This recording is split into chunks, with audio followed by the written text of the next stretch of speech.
તો કેમ છો બધા? મજા ફોર શ્યોર મજામાં છું.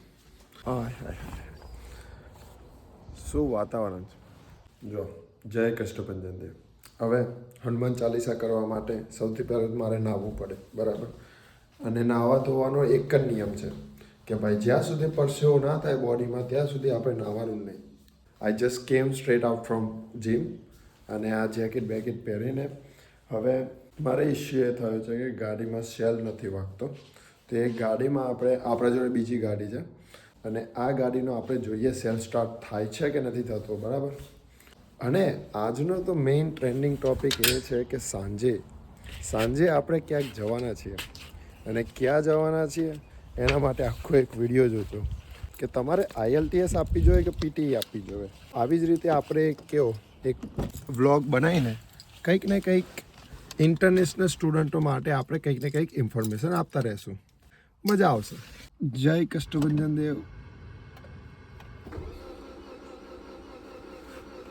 બેટરી ગઈ છે. બીજી ગાડીથી આપણને જમ્પ સ્ટાર્ટ કરવું પડે તો બેટરી સ્ટાર્ટ થાય ને એન્જિન ગરમ થાય ને ત્યારે થઈ શકે.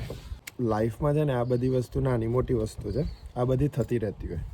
બટ આજે સાંજનો જે પ્લાન છે એ સાંજનો પ્લાન તો ફિક્સ જ રહેવાનો છે ને એમાં જે મજા કરવાની છે ને બહુ મજા કરવાની. આજે જિમમાં જઈને છે ને મેં એટલી બધી લેગ એક્સરસાઇઝ ના કરી, મતલબ હું ફૂલ બોડી વર્કઆઉટ જ કરતો હોય, બટ મેં મારી એનર્જી થોડીક સેવ રાખી. જીમ સ્કીપ નથી કરી બટ થોડી એનર્જી સેવ રાખવાનું કારણ એ છે stay tune until and. Okay. But આજે સાંજ સુધી ગાડી સ્ટાર્ટ ના થાય તો પછી ઘણા બધા ભાઈબંધો છે અને બીજી ગાડી તો છે જ આપણા જોડે, બરાબર. તો ત્યાં જશું આપણે. તો બીજી ગાડી લઈને આપણે સાંજે જશું, મજા કરશું. હવે આ તો બંધ કરો, કંઈ ફરક નહીં પડવાનો આ બધું કરવાથી.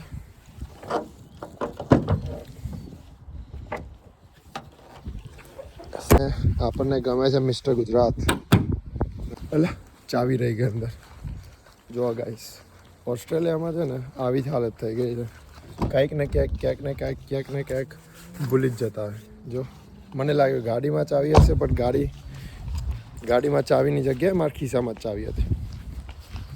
બે વાર પોપટ થઈ ગયો છે. કોઈ આવું કે જેને 2 વાર પોપટ થઈ જાય?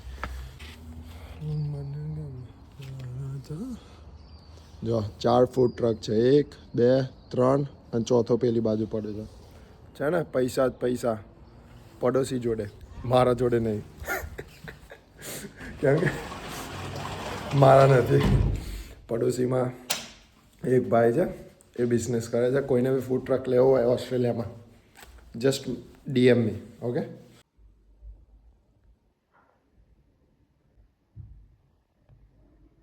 તો રહી વાત IELTS અને PTEની, બરાબર.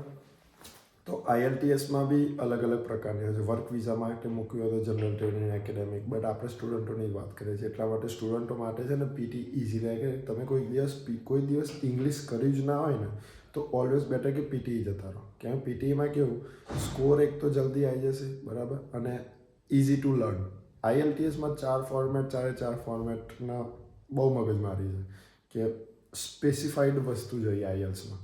મેં પોતે IELTS આપેલી છે અને હું IELTSથી ચેન્જ કરીને PTEમાં આવીશ ને PTEમાં આવીને હું વર્ક વિઝા મૂકીશ. સો ઇટ્સ ઓલવેઝ બેટર કે PTEની તૈયારી હું કરીશ. મારે ફોર્મેટ ચેન્જ કરવામાં, એ બધું ચેન્જ કરવામાં 1.5 મહિનો જતો રહેશે અને પછી 2 મહિને કે 2.5 મહિને હું આઈ એમ રેડી ટુ ગો. બટ જો કોઈને પેન પેપર ગમતું હોય તો પછી IELTS લેવાનું અને જેમ કોમ્પ્યુટર ગમતું હોય એ PTE લઈ લેવાનું. બહુ ઇઝી છે. અને મારા પોઈન્ટ ઓફ વ્યૂ મુજબ એમાં એટલું બધું દિમાગ લગાવવાની જરૂર નથી PTE લેવી કે IELTS લેવી, બરાબર. કોઈ બી એક વસ્તુ પકડો જેનાથી તમને થોડું ઘણું ઇનફ ઇંગ્લિશ આવી જશે, જેમાં ઇઝીલી સ્કોર આવી જાય. સ્કોર ઇમ્પોર્ટન્ટ છે કે શેમાં તમે સ્કોર ઇઝીલી હાઈ લેવલે લાવી શકો. જો PTEમાં 7 બેન લાવી શકતા હોય તો IELTSમાં 6 લાવીને શું કરવું છે તમારે?